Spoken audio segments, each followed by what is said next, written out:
Hello बच्चों, आज हम लोग मकर संक्रांति के अवसर पर इसी से जुड़ा हुआ एक पाठ पढ़ेंगे। क्लास 5 की हिंदी पुस्तक है भाषांजलि। उसी में एक पाठ है, पाठ 2, फसलों के त्योहार। मकर संक्रांति जनवरी महीने में 14 जनवरी को या 15 जनवरी को मनाया जाता है।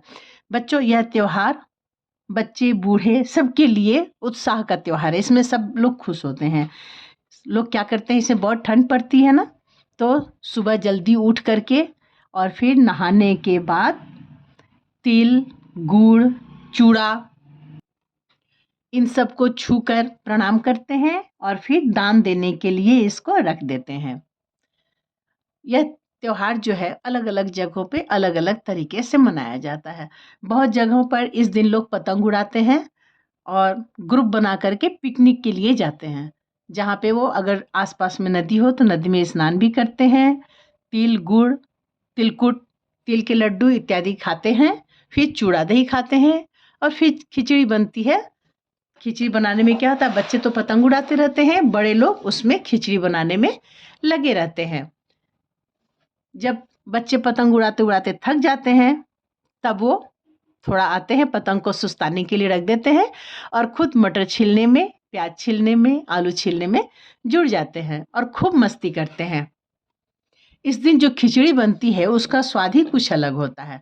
बाकी दिन इस तरह का स्वाद खिचड़ी में आता ही नहीं है। जनवरी माह के मध्य में भारत के लगभग सभी प्रांतों में फसलों से जुड़ा कोई न कोई त्योहार अवश्य मनाया जाता है। कोई फसलों के त्योहार तैयार हो जाने पर खुशी बांटता है, तो कुछ लोग इस उम्मीद से खुश होते हैं कि अब पाला कम होगा। पाला यानी ठंड।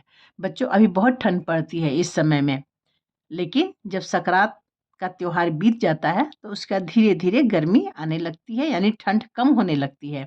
सूर्य की गर्मी भी बढ़ने लगती है, जिससे खेतों में जो फसलें ठंड से उनकी ग्रोथ रुक गई थी, उनका उपज जो वो विकास उसका रुक गया था, वो धीरे धीरे अब बढ़ने लगता है, यानी फसलें अब तेजी से बढ़ने लगती है। इस दिन सब लोग अच्छी पैदावार की उम्मीद और फसलों के घर में आने की खुशी का इजहार करते हैं। उत्तर प्रदेश, बिहार, मध्य प्रदेश, इन सब जगहों में मकर संक्रांति के रूप में यह त्योहार मनाया जाता है, या तिल संक्रांत भी इसको कहते हैं। और असम में इसी त्योहार को बिहू के नाम से मनाया जाता है, यानी असम में लोग क्या मनाते हैं, बिहू त्योहार मनाते हैं। केरल में ओणम के नाम से यह त्योहार मनाया जाता है, वो भी नई फसलों का त्योहार है। तमिलनाडु में पोंगल और पंजाब में लोहड़ी के नाम से यह त्योहार मनाया जाता है। झारखंड में सरहुल, गुजरात में पतंग का पर्व, सभी खेती और फसलों से जुड़े त्योहार हैं। लेकिन सरहुल इस समय नहीं मनाया जाता है, सरहुल मनता है वो होली के बाद। इस समय तिल संक्रांत, मकर संक्रांति, बिहू, ओणम, पोंगल, इन सब त्योहारों के नाम से लोग त्योहार मनाते हैं।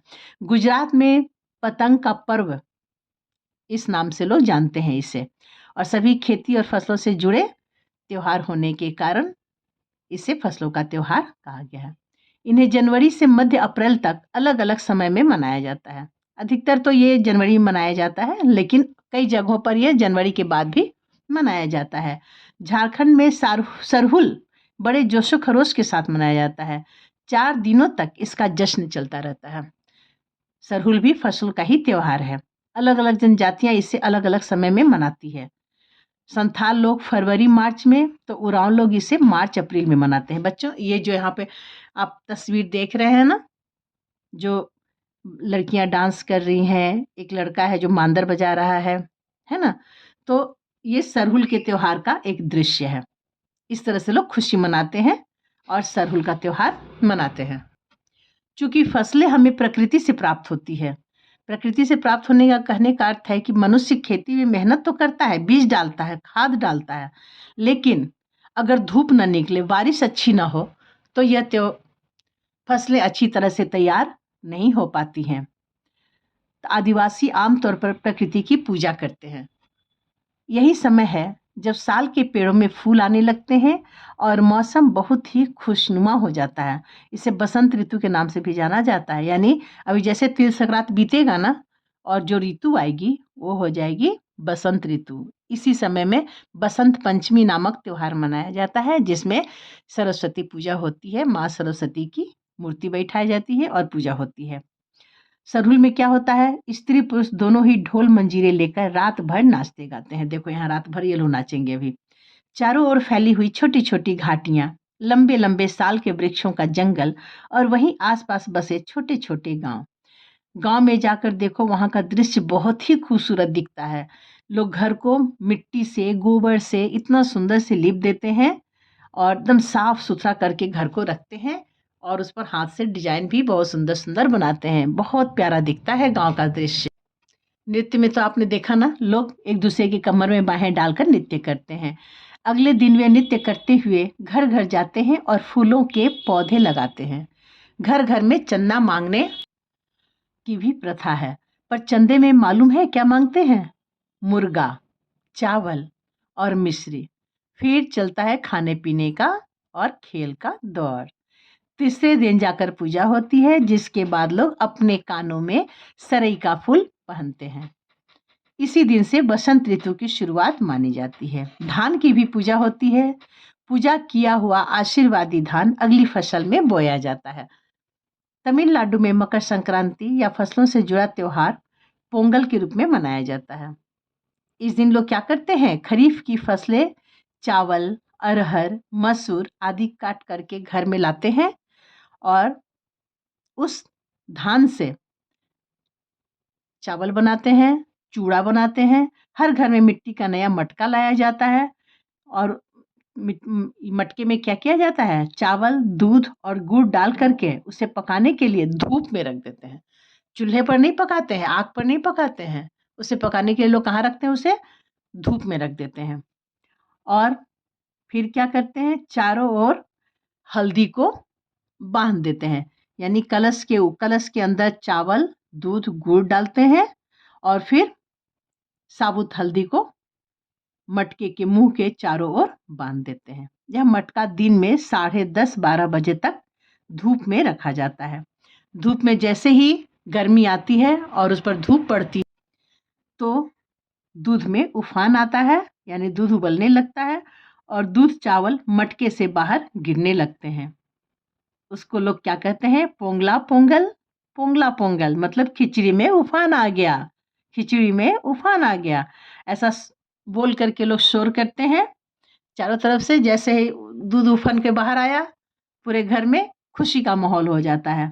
फिर दूसरी ओर गुजरात में पतंगों के बिना तो मकर संक्रांति का त्योहार अधूरा ही माना जाता है। यानी जहाँ जाओ सब घर के लोग क्या करते हैं, बहुत दिन से ही पतंग का जुगाड़ लगाते रहते हैं और उस दिन पूरी तरह से पतंगबाजी करते हैं।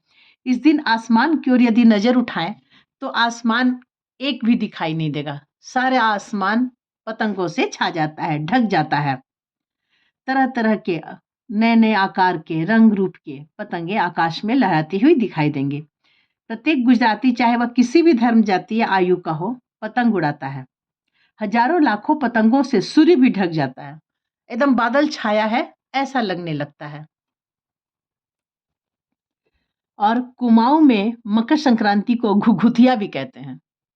इस दिन आटे और गुड़ को गूंथकर पकवान बनाए जाते हैं और इन पकवानों को तरह तरह के आकार दिए जाते हैं। जैसे कोई डमरू बनाएगा, कोई तलवार, कोई दाड़िम का फूल। इस तरह से लोग आटा और गुड़ से बनाते हैं। फिर पकवान को तल लेते हैं। तलने के बाद उसको एक माला में पिरो देते हैं और माला के बीच में संतरा और गन्ने की गंडेरी पिरोई जाती है। यह काम बच्चे बहुत रुचि और उत्साह के साथ करते हैं। बड़े तो पकवान बना देते हैं, लेकिन माला कौन बनाता है? बच्चे लोग बनाते हैं। सुबह बच्चों को माला दी जाती है। बहुत ठंड के कारण पक्षी पहाड़ों से चले जाते हैं। जाड़े के दिनों में क्या होता है, बहुत सारे पक्षी जो हैं वो कहीं बाहर चले जाते हैं। लेकिन जैसे ही जाड़ा खत्म होने लगता है, पक्षी वापस आते हैं। तो उन्हें बुलाने के लिए ही ये प्रक्रिया की जाती है। उन्हें बुलाने के लिए लोग क्या करते हैं, बच्चे इस माला से पकवान तोड़ तोड़ कर पक्षियों को खिलाते हैं और गाते हैं। क्या गाते हैं पता है? कौआ आओ घुघुताओ, ले कौआ बड़ो, मक्के देजा सोने की घड़ो, खा ले पूरी, मक्के देजा सोने की छुरी। इस तरह से वो लोग गाते हैं। इसका अर्थ क्या हुआ कि कौवा आओ, घुघुत आओ और मुझे क्या दो? मुझे सोने का घड़ा दो, सोने की छुरी दो और तुम ये पकवान खा करके खुश हो जाओ। इसके साथ ही जिस चीज़ की कामना हो वो भी वो लोग मांगते हैं, है ना? कितने अलग-अलग अंदाज मकर संक्रांति को मनाने के। कहीं दूध, चावल और गुड़ की खीर बनती है, तो कोई 5 प्रकार के नए अनाज की खिचड़ी बनाता है। कहीं-कहीं लोगों का सैलाब नदी में स्नान के लिए उमड़ पड़ता है। लोग ठंड से ठिठुरते रहेंगे पर बर्फीले पानी में कम से कम एक डुबकी तो ज़रूर लगाएँगे। हाल यह होता है कि इन जगहों पर तिल रखने की भी जगह नहीं होती, बहुत भीड़ हो जाती है नदी के किनारे। तिल से याद आया, मकर संक्रांति के दिन पानी में तिल डालकर स्नान किया जाता है और कहीं-कहीं पे तो लोग क्या करते हैं, नहाने के बाद बहुत ठंड रहती है ना, तो नहाने के बाद आग में लोग तिल डाल करके उसे तापते भी हैं और साथ में बोलते हैं, तिल तिलाठी सोने की लाठी। इस तरह से बच्चे बहुत खुश हो करके उछलते हैं, कूदते हैं और इस त्योहार को आनंद रूप में मनाते हैं। इस दिन लोग तिल का दान भी करते हैं। आग में तिल डालना, तिल के पकवान बनाना विशेष महत्व रखता है। यानी ये इसीलिए तो इसको तिल संक्रांति भी कहा जाता है। यानी तिल का बहुत महत्व है आज के दिन। तो बच्चों, आपके घर में या इलाके में इस त्योहार को कैसे मनाया जाता है? इसे खिचड़ी, पोंगल, मकर संक्रांति या कुछ और कहा जाता है? या आप फसलों से जुड़े कोई और त्योहार मनाते हैं क्या? यदि आप आपस में बात करें तो आपको यह जानकारी मिलेगी और आप जब सबकी जानकारी आपको मिलेगी तो आप हैरान हो जाएँगे कि इस तरह से हमारे देश में कई तरह के त्योहारों का मनाने का चलन है। एक ही इलाके में रहने वाले लोग भी इस त्योहार को अलग-अलग ढंग से मनाते हैं क्योंकि एक ही इलाके में एक ही जगह के लोग नहीं रहते हैं ना। एक इलाके में कोई पंजाबी है, कोई केरल का व्यक्ति भी रह रहा है, कोई उत्तर प्रदेश से है, कोई बिहार से है और त्योहार सब अपने-अपने हिसाब से मनाते हैं। इसलिए एक इलाके में भी ये अलग-अलग तरीके से मनाया जाता है। तो बच्चों, कैसा लगा ये पाठ आपको? है ना मज़ेदार? अब अगली वीडियो में मैं इसी पाठ का प्रश्न उत्तर करना आपको सिखाऊँगी और साथ में यह भी बताऊँगी कि ये जो खिचड़ी बनती है आज के दिन, वो खिचड़ी कैसे बनाई जाती है और उसमें कौन-सा सामान कितना डालें कि ये बहुत स्वादिष्ट होगा। तो मेरा अगला वीडियो ज़रूर देखें और मेरे चैनल को सब्सक्राइब करें, कमेंट करें और लाइक करें। बाय बच्चों।